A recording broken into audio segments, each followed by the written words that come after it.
Hello, people. Welcome back to the Tech of Tomorrow podcast with Sebastian Hidalgo. I am Sebastian Hidalgo, and this is the podcast where we believe that the real tech of the future are the humans building that future. Intro done.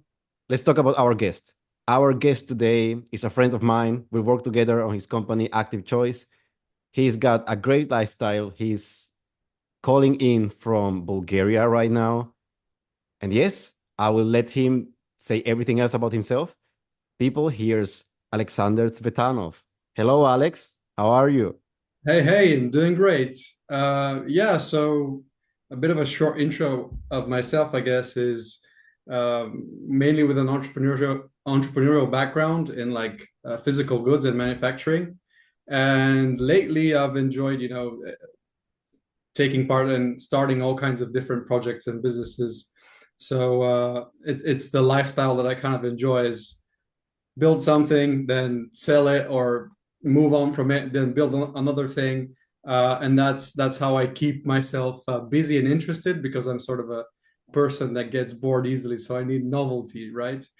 I go by the name of Lex Investing these days on Twitter. I talk quite a lot about entrepreneurship, investing, spirituality, mindset, philosophy, all that kind of stuff. And yeah, you invited me today to speak about the kind of the acquisition process of my business, our business, our family business back home here in Bulgaria, which kind of kickstarted the whole journey for me in investing, and not only in investing, but also in the other endeavors that I started. And there's quite a bit to talk about. I'm not sure where to start from. There's quite a lot in relating to branding and marketing as well. I think actually one of the biggest factors that led to us successfully selling that business is exactly because of the marketing work that we did. And maybe that's a good place to start. So the business itself was a manufacturing company of ice cream in Bulgaria. When we sold, we were basically the second largest local ice cream manufacturer in Bulgaria. Um, and basically, we received interest from Unilever.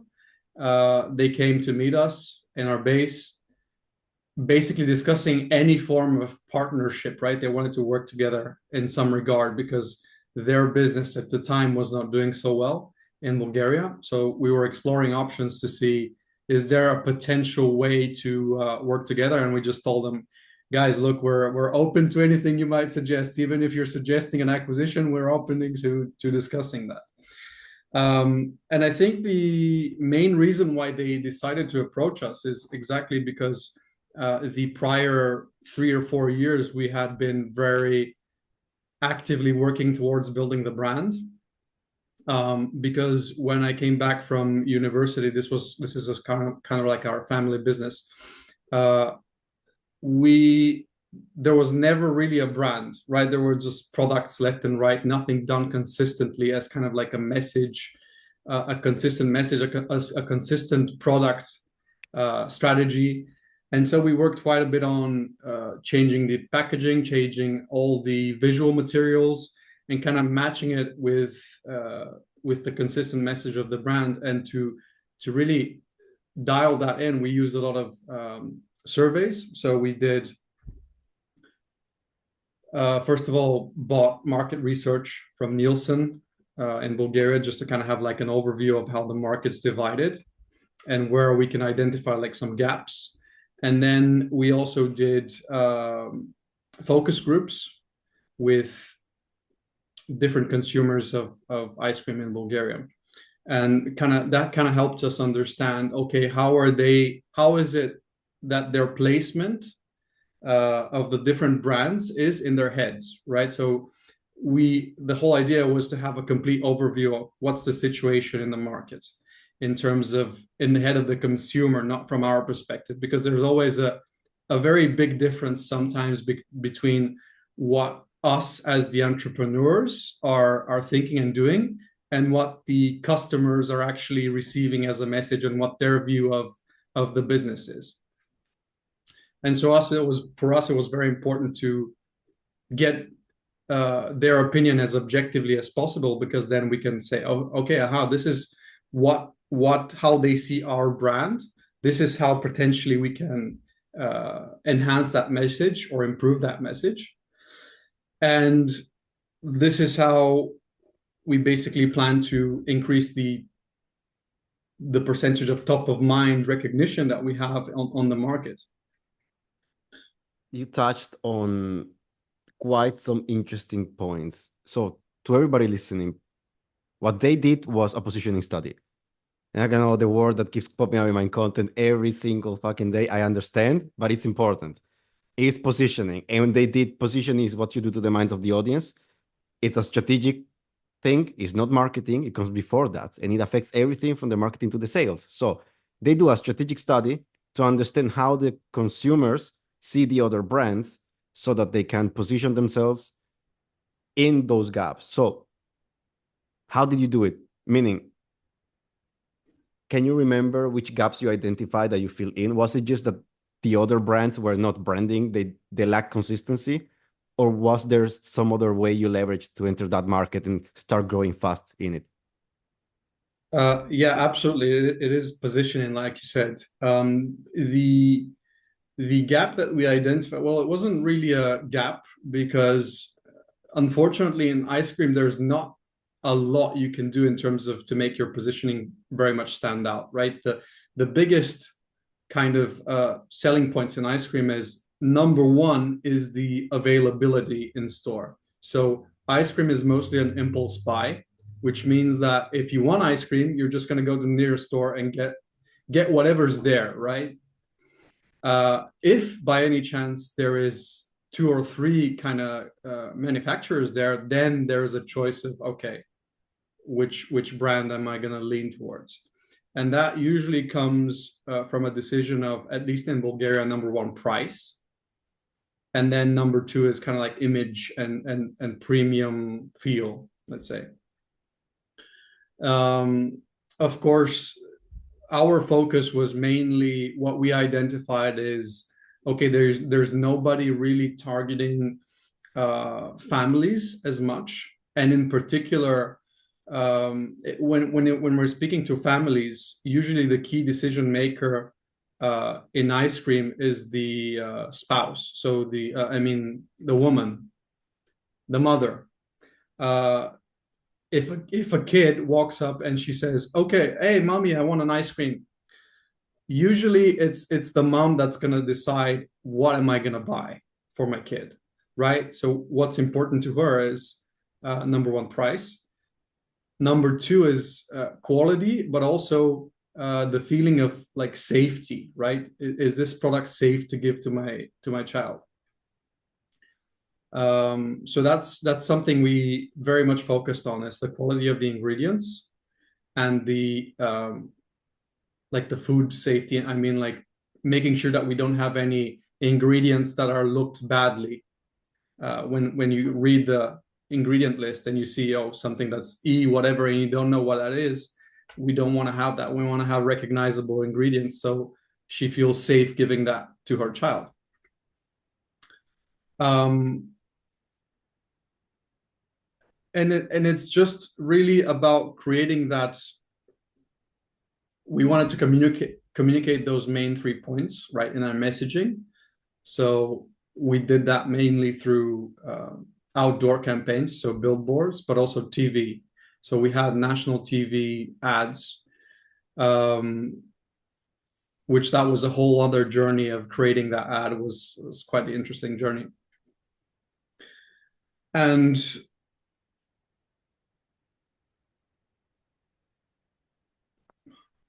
where was I getting to? Yeah, those are the main things that we kind of focused on. Is we targeted families specifically living in not the capital, but like large regional cities, and it's like medium income, not really high income, because our biggest competitor is targeting a bit more of the higher end, so like the premium consumers in the capital with the highest disposable income. We were a bit on the lower tier, but our main focus was kind of like giving better quality for a better price, and then also targeting more regional, more middle class consumers. how who was leading this process? Meaning the whole thing you described right now, this whole positioning work of identifying a gap, seeing how to serve that gap. There's plenty of psychology that goes into it. There's plenty of consumer understanding. It's not just the data and the research, it's interpreting it and then implementing the solution. So who was leading this whole process of building the business up to target this specific demographic with this messaging? So we worked with it was mainly me, and then there was this also one consultant that we hired, and we basically formed this team together, me and him. He was obviously a bit more experienced, um, as he was a bit older. He had a bit more experience working also in the local market in Bulgaria, while I came as uh, my education is in Netherlands, so I had like a bit more of a newer edge, right? Looking for Mhm. digital campaigns and the more fresh approaches to doing things. He's a bit more old school, so we made a very good team, I would say. Mm. And basically, it was us two, and we coordinated everything. So from the research to figuring out the positioning, to then executing the campaigns, filming the TV clips, and the whole process. Um, How yeah. much time went by between you doing the positioning work and the company starting to grow? Oh, that took a while. I would say like the definitive results, because the thing about ice cream is it's very seasonal. We have summer season, obviously, and then the rest of the time, mainly in the winter, we're doing all of that positioning work, when doing all that preparatory work. And for us, the big results really came after the second year. So the first year we're just kind of like just getting started, really. But then the consumer really started responding in the second year, I would say. That's when they, I guess, it kind of start clicking in their Mhm. head, what this thing actually is. And that's when we started to see more results.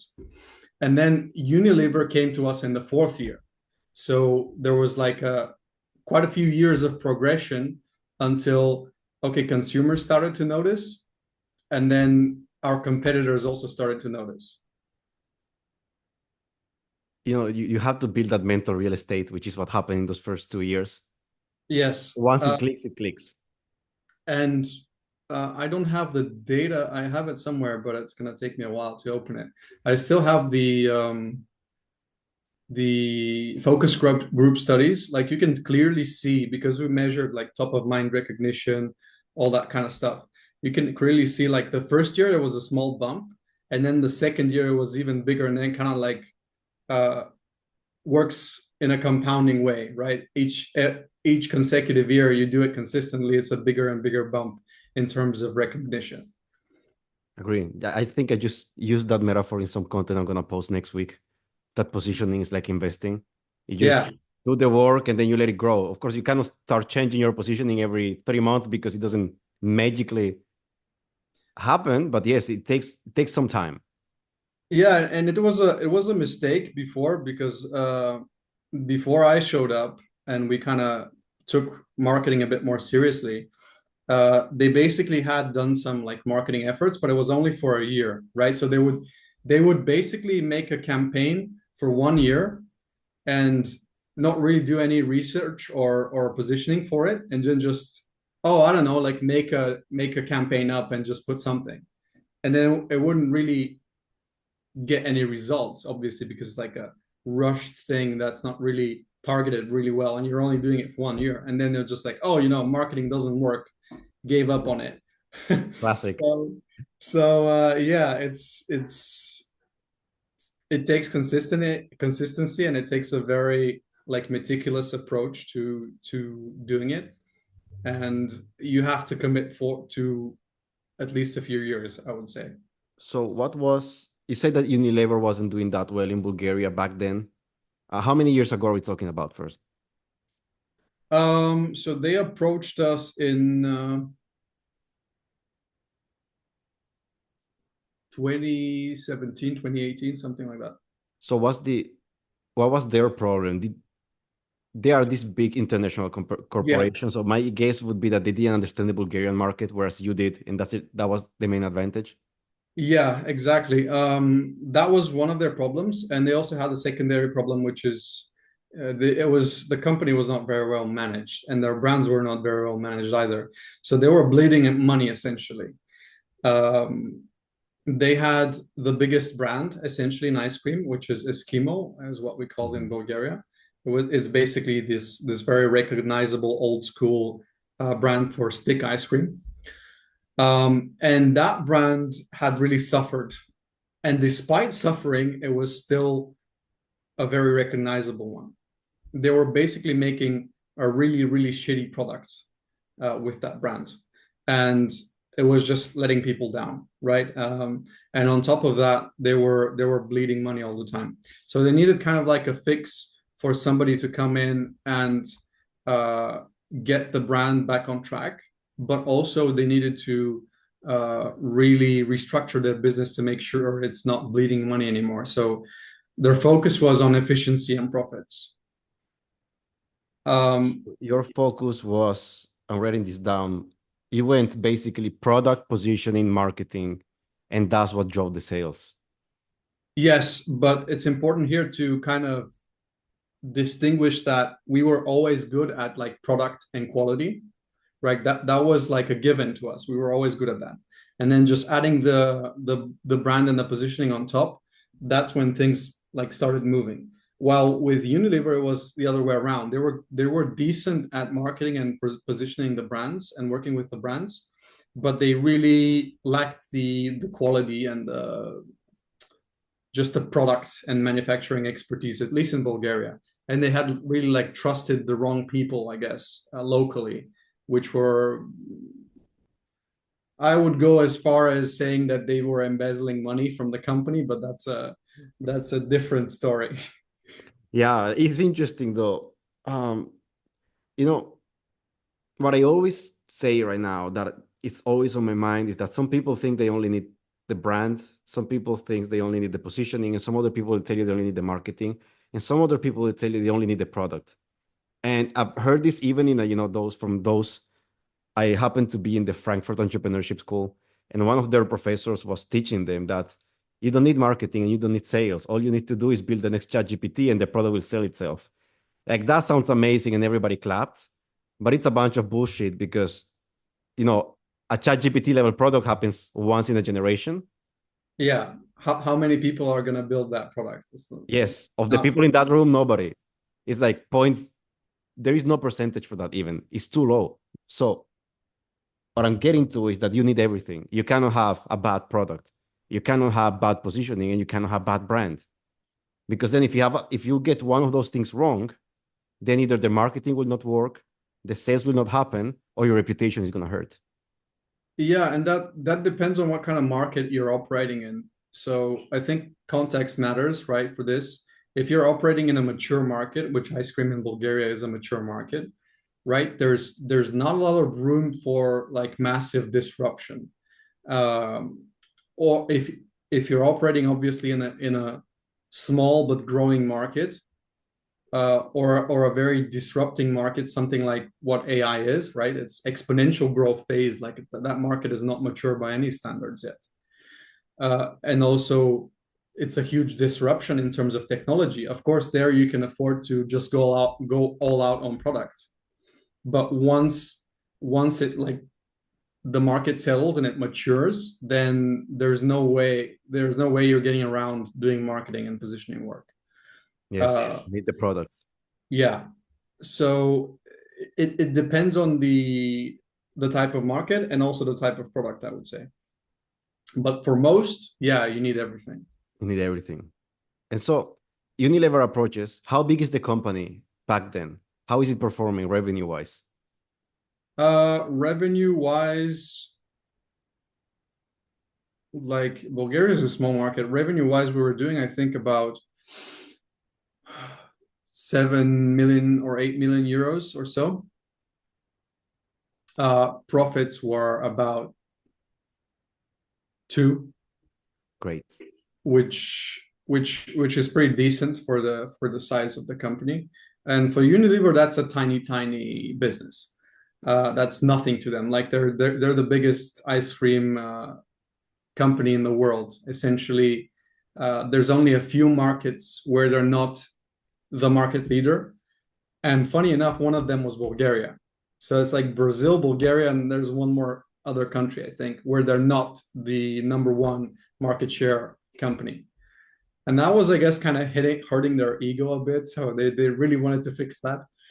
Um, but like I said, their approach to business in Bulgaria was very flawed in thinking that they can basically use the same strategies that they use everywhere and kind of force it into Bulgaria. And unfortunately, that wasn't working so well, mainly because they're not the market leader. So they needed to employ a bit more of like guerrilla marketing, not really standard approaches, if they wanted to become the market leader. How long did it take them to tell you that they wanted to acquire, and how long did it take them to close the deal? Um, so essentially, we had like we had the meeting. We discussed, okay, what are we gonna partner? We're open to anything, and I think maybe like a month after they came out at us and told us, oh, you know what, we actually want to acquire the business, and then took us a while to figure out the parameters of what that might look like, and they gave us an offer, and it was like something insultingly low to us back then. And we were like, okay, this is no fucking way, right? Um, and people on our side in the business were like really pissed, basically to the point of, oh, you know what, we're not talking to these people at all. And I just told them, guys, look, this is an invitation to negotiate, right? It's not like this is just business. It's not personal, right? This is just their starting number. We can go way higher than this, and we did. We basically like doubled it. But from the initiation to actually selling the completing the deal was like a year and a half or something like that. It's pretty quick. So interesting. I will not ask you to share the numbers, but I'm glad you sold for almost double. You know, you're right. It's not personal. They will try to lowball you. You know, you never know if they say yes. After all, a small company in Bulgaria might want to say yes to any offer in their minds, especially from the market leader. But good play on bringing it to the negotiation table and getting more. Um, let's fast forward to the present. One of the reasons we are doing this show is because you posted on Twitter that the company that Unilever acquired, your company, is now closing down. Yeah, What are your thoughts? unfortunately. Um, well, obviously, I don't really have any say in it because we cashed out, right? But it's still it's still not it's still not a great feeling, I would say, like something you worked on for a while and then just having it shut down. Um, and obviously, they're gonna keep the brands up, but they're gonna move manufacturing to Romania. They're just closing the plant. Although that my personal opinion is this is just a stepping stone towards them fully exiting the market because they haven't been profitable ever since we left them. Because so when we sold the business, that was profitable, and we basically managed it for about 2 years. So we managed our brands plus their brands, and as part of our earnout agreement, we basically had to bring the business to profitability.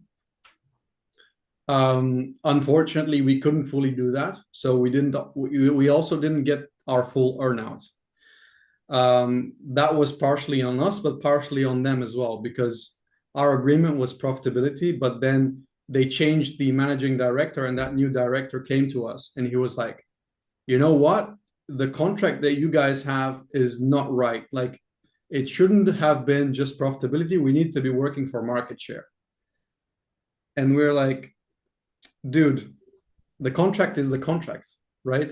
We have to work towards profitability. We wanna get our earnout, but at the same time, they were always kind of hindering us in pushing for market share. And I think anyone in business will tell you that if you want to grow the business and grow the profits simultaneously, that's in a mature business, in a mature market, is sometimes very difficult. Like you're working usually for one or the other. And so we kind of clashed that during the last year, which essentially led us to completely leaving the company. And then they started managing it on their own, and unfortunately it seems like they haven't been very good at doing that.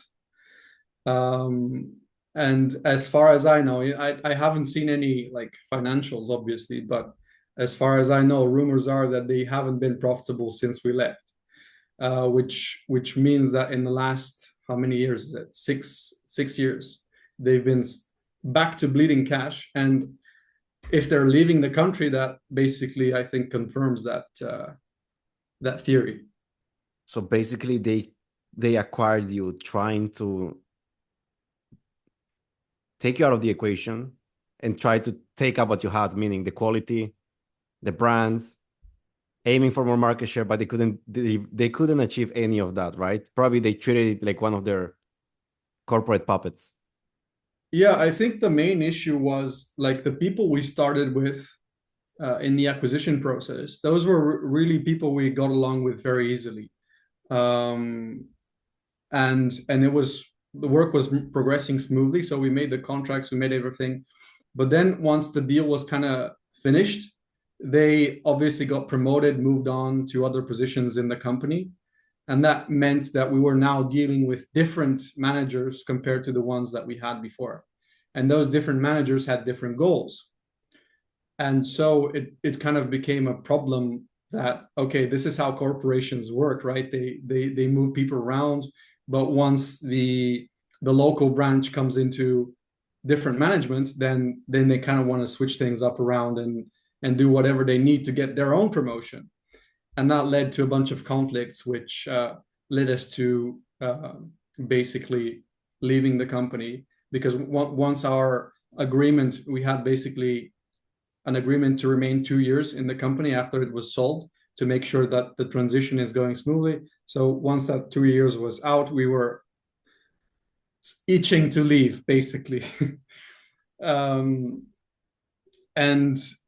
it was just a clash of entrepreneurial culture versus corporate culture, right? We were very much used to getting the job done in terms of profitability, being very to the point with certain things, right? We were very results focused. And for them, seeing as most of the people there were employees, it was a case of like sucking up to the boss and massaging the numbers so they look good on paper, but in reality, not so great. So my opinion of corporations, as you can see, has severely degraded due to this experience. And I think the issue with Unilever is, again, they trusted the wrong management here in Bulgaria. And that's what led to this whole endeavor. And maybe you've seen the news. It was recently popped up to me. They're looking towards selling the whole ice cream division. So Unilever is likely going to sell the whole ice cream business to another corporation or a fund of some sort. So that tells me that there's probably big problems throughout the whole company in some regard.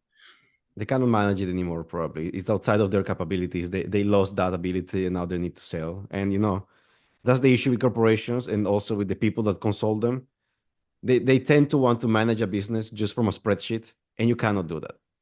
Exactly. That was their whole problem, because the office that was responsible for the Bulgarian business is in Romania and Bucharest. But Romania and Bucharest are very different markets and very different mindsets to Bulgaria. And they were attempting to manage the business from Bucharest, essentially, while keeping absolutely no boots on the ground here in Bulgaria. And look, I'm not blaming them, because their business in Romania was very good. It was very profitable.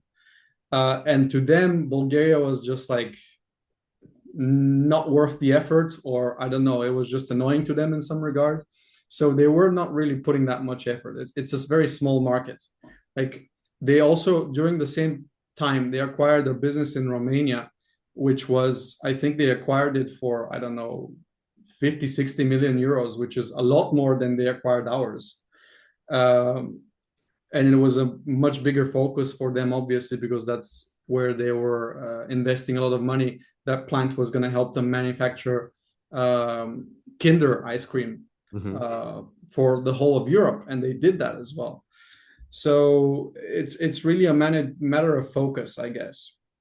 But I think the main kind of summary, if I have to give it, if there's anybody looking to sell their own business, I think the main things that you have to have is, number one, the positioning and the brand, because if you don't have a competitive advantage of some sort, and if somebody can launch a business, buy the manufacturing machines, and then sell the same product, like you don't really have a company in that case.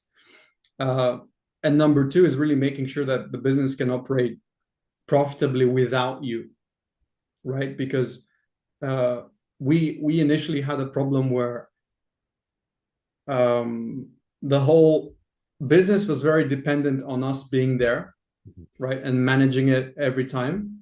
And unless you have a very good system of making sure that this business can run without you, making yourself obsolete, then nobody's going to really want to acquire it, right? Because you don't want to buy a job, you want to buy an asset. And I think those two things are very much key for anyone looking to move on from a business or sell a business. So number one, make sure you have some kind of a unique positioning or unique product, something of competitive advantage of some sort that very much comes down to product and marketing. But also number two, focus on the systems to make yourself obsolete so that it can work without you. Then it's valuable. If the business falls apart without you, then it has no value. Agree. That was going to be my question, by the way. So I'm going to ask you a follow-up. People wanting to sell their business will find themselves at the negotiating table with somebody. How hard is that? What can somebody expect from that kind of transaction? Yeah, that's a very interesting process, I think. Luckily, we had people on the other side of our negotiating table which were very, how should I say, very willing to accommodate anything that we might need or require. So the whole atmosphere in the negotiating room was very much of cooperation, I think. And that was very important because there were, of course, moments where we kind of like banged heads and clashed, but that was also always, I think, counterproductive. Of course, you want to sell your business to the highest price possible, but you want to make sure that the other guy, like, for us, it was important. We didn't want to screw them in some way, right? We don't want to sell them something for a high price that it turns out that it has nothing to do with what they thought they were buying. So we during the whole process, we really attempted to be as transparent and as honest as possible. And I guess they really kind of felt that. And from their point, it was like, okay, then we're going to work towards getting you the best deal that we can.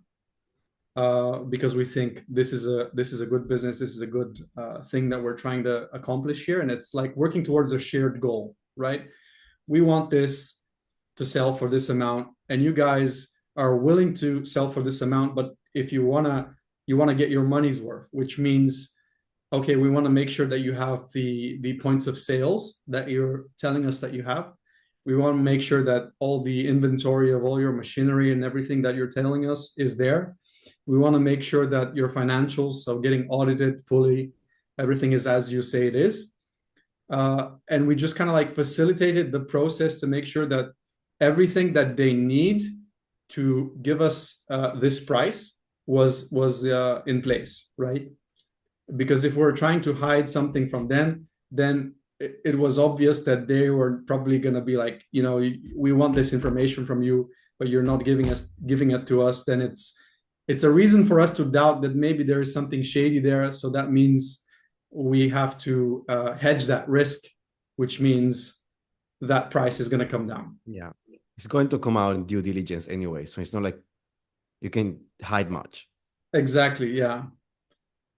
I think really trying to cultivate that spirit of cooperation in negotiations is maybe something that's a bit underrated. Like people are always thinking about it as if I'm trying to get something out of the other guy and maybe screw him a little bit. That was really not how it worked out for us. I don't know if you were lucky in that regard, but it was something that it was much easier than I anticipated because of that. Just the people were very easy to talk to. Like it was also my job a bit to facilitate that conversation, because in our company we didn't have really people that spoke very good English. Mhm. And especially the other partners in the face of older Bulgarian businessmen, you can imagine how it is, and they get sometimes very emotional and very uh, confrontational. And my whole idea was, okay, I have to, keep the constructive spirit going, like keep this as a good environment. So every time somebody would get riled up, I would just be like, okay, you know what, come here, let's talk. What's the issue, right? And once you communicate a lot with both sides, so the buy side and the sales side, if there are any issues of frustration and like anger towards the other side, it's really a question of communicate as much as you can, because then you can figure out, okay, this is what the problem is, this is what I want, and for the other side as well, where can we meet where both sides are satisfied, right? And it's not always about like splitting the cake in half. Usually it's an issue of communication where they just didn't understand each other well, and it ended up being a case where both parties are fully satisfied, meaning they got 100% of what they wanted. It was just a matter of not really understanding each other well. Yeah, something we get taught when getting training for hostage negotiation is that negotiation is about creating a win-win situation. Of course, like Exactly. the main goal in a crisis situation is saving lives, but you will not save lives is if the person on the other side feels threatened or like they're gonna get the worst end of the bargain. So you translate that very well to business, which is you need to make sure that there is a win-win situation and that everybody sees a good outcome from it. And that doesn't always mean splitting the cake in half. There's ways to have a win-win without having it be 50-50. Yeah, in our case, it was really about, okay, we want to get to this number. Like, this is what we feel this business is worth. This is how much we want to sell it for.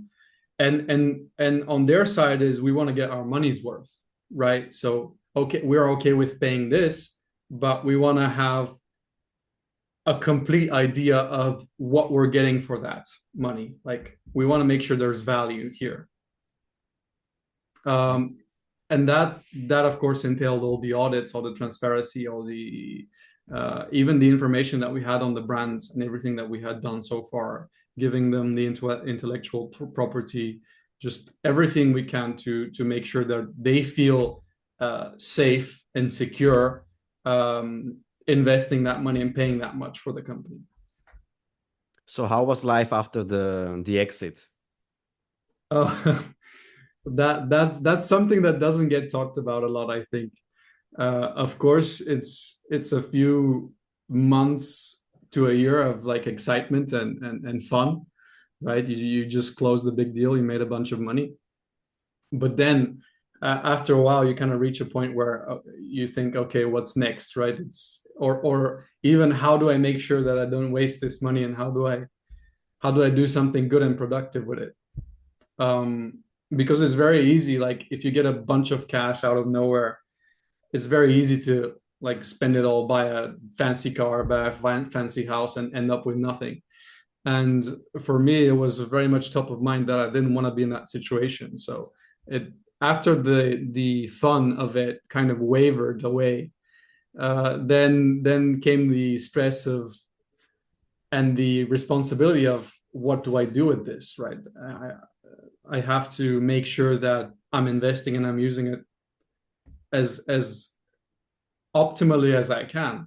And that led to a whole other journey of learning to manage and to invest money, which is a completely different game, I think, when compared to entrepreneurship and making the money. What made you go for learning how to invest the money and manage it instead of going to like an asset manager and just paying them for it? Maybe it's a Bulgarian thing, but I don't trust people with my money. uh, I like that answer. yes. So we tried that. I actually went to a consultant who was very good. He really pointed me in the right direction, I think.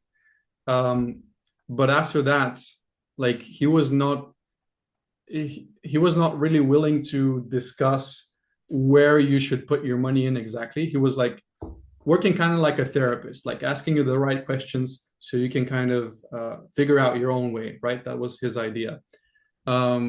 And I think that was a very excellent approach, but it still left me with some questions. And I went around to the banks and to other, let's say, institutions that offered investment products, and very quickly figured out that these guys, I don't like what they're doing and how they're doing it. So I was like, there has to be a better way I can do this myself. And turns out there is, and it's not even that complicated, honestly. Um, but the whole investment and financial industry is very much dependent on keeping this air of sophistication, right? Where it's, oh, investing in and finance is very difficult, so that's why you should have me do it for you, and then I can justify my fee, right? Um, but I would argue that it's, first of all, it's not that difficult, and then second of all, most people can do it by themselves relatively easily. And I think um, I think it's a very cutthroat industry, and especially when you're talking about a lot of money, there's a lot of people who get like exploited. You hear all these bad stories of bad investments and bad consultants and bad whatever, and I just didn't want to be a victim of that. I was just like, I will fully accept responsibility. If I fuck up and I lose it, it's going to be on me. But if I succeed, I also want it to be on me. And plus, it's something that I was interested in. Like it was a new kind of experience, a new world. It was interesting, and so that's I guess what led me down to the path. And it's funny because I never thought that I would be doing this as work, right? Even in university, finance was not really that interesting to me, but here we are. Here we Now are. that when it's I'm a very practical person, I guess. When I can feel it, touch it, and like have tangible results with it, then I get really motivated to do it. And in school, it was just like numbers. It really didn't mean anything to me. But now, when you're doing it and there's meaning behind it, then it's very much more engaging, I guess. I can relate. I everybody who knows me for the paradox that if you ask me top of mind to do anything math related, I won't. If we start talking about money, I will start also starting doing calculations. And everybody goes, Exactly. I thought you sucked at math. I just don't suck at money. I don't like math. It's useless. I don't see the point of all these equations. But if we're talking tangible things, I end up liking it. I think that's where you're at too. 1000%. Yeah. Absolutely. Like in high school, I was terrible at math. I hated Right. it in my gut, and it's horrendous. And then now all I'm doing every day is like crunching numbers. Yeah, it Way doesn't make different. any sense, but that's life. So what was it, the passion, this newfound passion for finance? Was it that led you towards being in finance instead of trying to build a new business to sell it again? Oh, definitely. But it's funny because then it comes like full circle for me because I'm in finance now, I'm doing investments, and then you're like, okay, with investments, usually you have capital growth, right? Right. You Mhm. buy a stock and the price increases, and that's how you make money. but then there's this other side, which is cash flow, right? With investing in stocks and real estate, they don't always have the best cash flow unless you have like rental properties or dividend stocks. And cash flow is important in the investing world. And now I'm coming back full circle to, okay, you know what? Maybe I need another business for cash flow to invest even more. So yeah, that's been a whole journey. But in fact, we're actually kind of back into the ice cream business. So we've come for full circle in a way, Oh, uh, due to the fact that Unilever is withdrawing from Bulgaria. Like some of our old distributors came back to us and they were like, "Okay, guys, we still want to keep, having work and doing business. So can you like get us some ice cream?" so And you're we're like, making a comeback? "Yeah, yeah." Um, so we've been making ice cream again for like 2 years, and it's been doing pretty well. So it's funny because we sold the business, we got the money from that, and now we're getting the business back to an extent. So it's a wild journey. There's no way we could have predicted any of this would have happened. It did Uh, come back full circle. yeah, exactly. So now I've kind of have the investment and the finance part, at least for me, working pretty much passively on the background with the money that I had from the deal.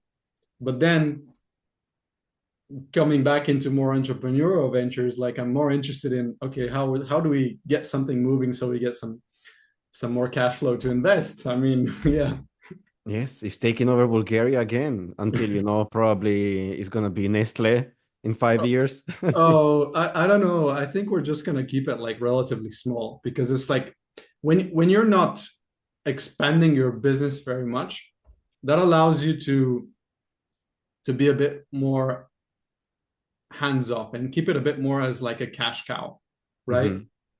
Um, so it's much more of a minimum effort kind of endeavor. So 80% of the results with 20% of the effort. That's what we're aiming for.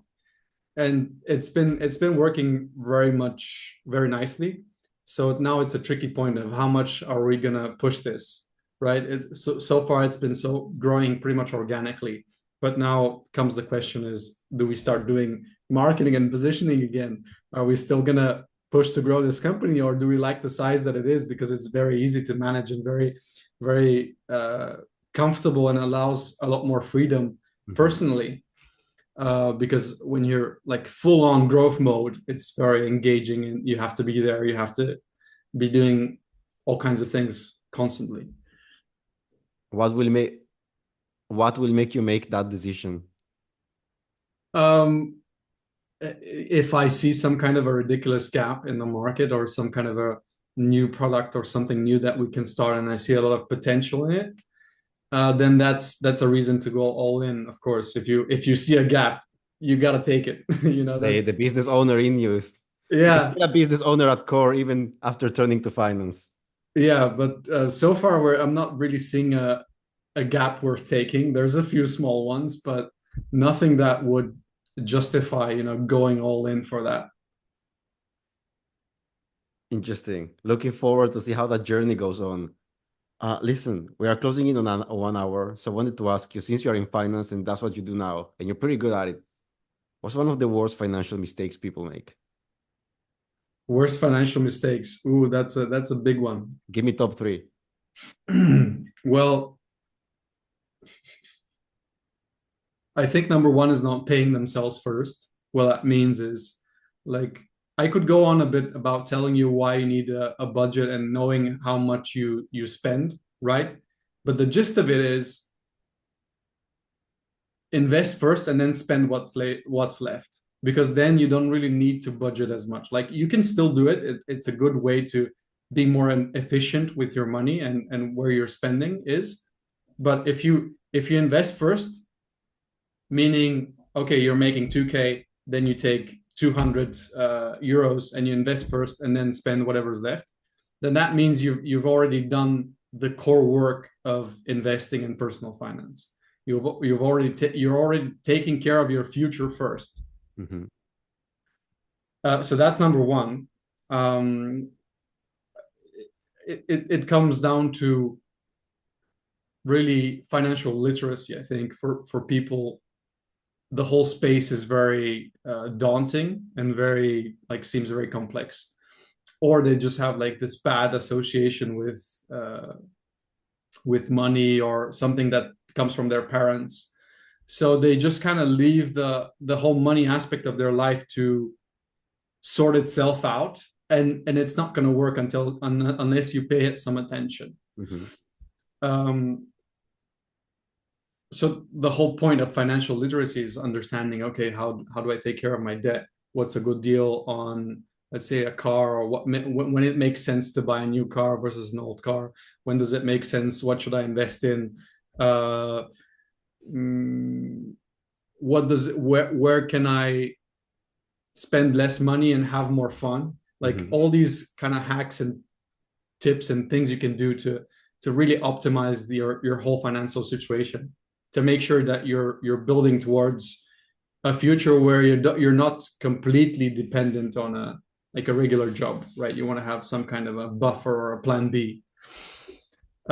So those are the two main ones, but really, and the third one, what should I say is very simple. It's just always spending more than you earn, right? More than you make is keeping up with the Joneses, how they call it, Mhm. right? Just buying the new iPhone, buying the new car, buying the new Louis Vuitton bag or whatever it is. Um, Not really being intentional with your money.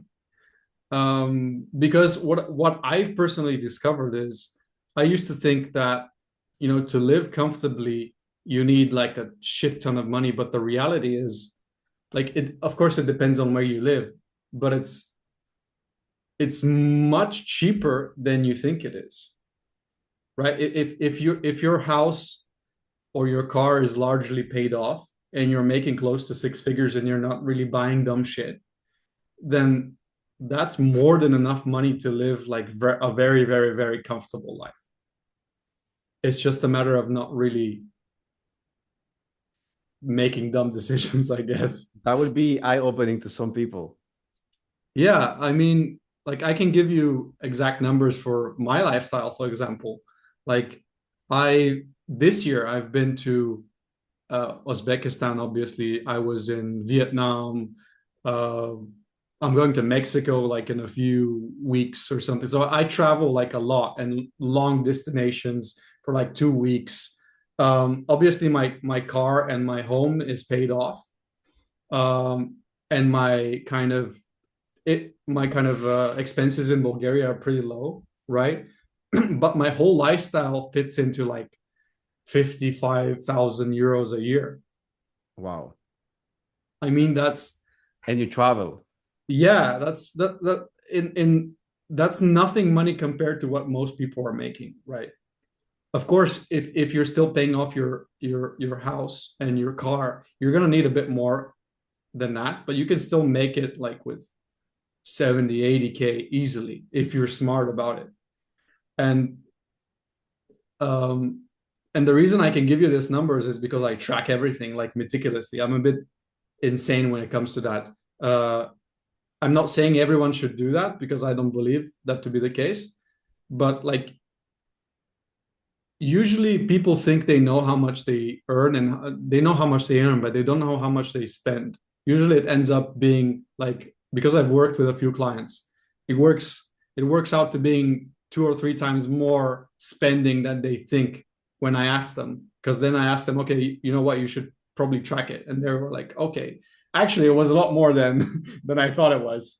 So I yeah. relate. I track to my spending even more so than the earning. And yeah, you find out interesting stuff. And you also, it's good to identify when you buy dumb shit, right?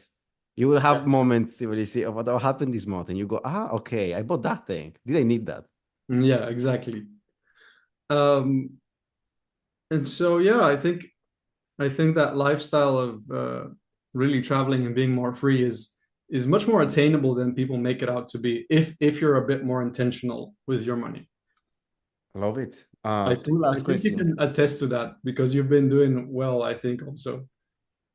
Thank you. I try to be wise with my finances. Great. I will ask you two last questions. The first one, this is more for me, but I hope it gives value for people listening. Would you recommend living in Bulgaria? Oh, that's a good question. I think, you know what, I was thinking about this recently because I always thought that living in Western Europe was a better call. But somehow lately it feels like the world is rotating in a weird way, Hmm. where now it makes more sense to be living in Eastern Europe and in Poland, for example, than London or Paris, because those cities are no longer really that safe as they used to be. They're also incredibly expensive and also getting more and more dirty. Like it's not really it's weird. I don't know what's going on in Western Europe, but it's gotten more expensive and less nice. Yeah. So it makes more and more sense to go to places like Eastern Europe and Bulgaria in particular, because it's not as cheap also here as it used to be, but it's still pretty cheap. The audience for this podcast usually are founders and CEOs, so they will have one question in mind listening to this. Taxes. Yes. Tell us more about that. Yeah, taxes are fairly straightforward, I would say. You have 10% capital gains, and then 5% dividend tax, and that's really it when it comes to like corporate taxes. Um, yeah, that's it. It's very straight cut. I might consider moving in the next 2 years to Bulgaria with that taxation level. You I heard it, mean, people. if I have more of a circle of founders and entrepreneurs and investors in Bulgaria, that's going to be great. Yes, see, we need to keep Lex company. Yeah, and I think also one underrated thing is it's a very decent travel hub, because like from Sofia to Istanbul, it's like a 40-minute flight. And from Istanbul, you can fly anywhere in the world, like New York, LA, Southeast Asia, whatever the hell you want. So it's very well connected. I think the Bulgarian government should pay you because you really just sold them very well. You need equity in the country. I've also come full circle when it comes to this. It's interesting because I used to hate everything about my country. It's a bit ridiculous. I still don't agree with many things, and the psychology of the people here, I would say, is very closed-minded in some regards. But thanks to traveling a lot, you can see that, you know what, there's many problems, but it's like in the grand scheme of things, it's still a very nice place. That's great. Final question. What's an unpopular opinion you have? You can make it about business, finance, whatever you want. Share an unpopular opinion. Oh, I'll hit you one. Um, I think because most people think about, they want to have more success, make more money, and they focus on business knowledge, finance knowledge, entrepreneurial knowledge. I think a more controversial opinion that I have is a lot of people will make a lot more money if they did a bit more inner work, or spoke to a therapist, or just focused a bit more on their uh, mindset and mentality and just mental well-being. Because like approaching your work with a better state of mind is a game changer, both for like productivity and performance, but also in terms of like relationship with people, sales, employees, whatever. If you're more communicative, if you're more kind and loving towards other people, it just things flow more naturally. So yeah, if I think if people want to make more money, they should focus on the thing that is not really directly making the money, which is their mental kind of well-being and happiness. There's a reason why the book is called Think and Grow Rich and not Do and Grow Rich, right? Right, exactly. Listen, where can people find you on social media? Mainly on Twitter, at Lex underscore investing, I think it was, or dot Yes, investing. that's your handle. Yeah, I'm also on Instagram and YouTube, but I'm not that active there, although that might change in a very near future. But Twitter is the place where I'm at mostly. Perfect. Listen, I'm gonna hit you with this now, but I will. So the audience know this too, but I'm looking to build like a newsletter exclusive only for CEOs, right? And I want to deliver members only podcast there. Would you be open to having an episode on financial literacy for people with disposable income? So, okay, you are a CEO, it's cool, but that doesn't mean you're very financially literate. So, an open invitation to you is Oh yeah, come over for that. that's actually absolutely great insight because it's ridiculous. It doesn't make any sense to me. I know so many CEOs and people who are very wealthy, their level of financial literacy is surprisingly bad. Uh, and they're great at making money at the business, but absolutely horrendous at keeping it. Um, but yeah, I would absolutely love to help you out with that and speak more about that. That's something I enjoy very much, as you can tell. Let's do it. Great value for the audience. I agree. You see terrible decisions, even for people like, it's normal. I mean, financial literacy doesn't get taught in school. You just make money, you make career, and that doesn't mean you know how to manage it. You are focused on making it doesn't necessarily mean anybody Yeah, taught you to manage it. like I said, making it and keeping it is a bit of a different game for kind of different mindset switches that you need to make. And just because you're great at making it, you know, doesn't mean you're great at keeping it. Perfect. We'll close it up with that, people. We will see you with Lex in another episode that will be exclusive for newsletter members. I will filter out newsletter subscribers though, because I really want it to be an exclusive space. So keep an eye out for that. Lex, thank you so much for being there today. I love this episode. My pleasure, man. Thank you for having me. My pleasure. And people, see you next week for another episode of the Tech of Tomorrow. I'm Sebastian Hidalgo. This is Lex, my dear friend. See you next time.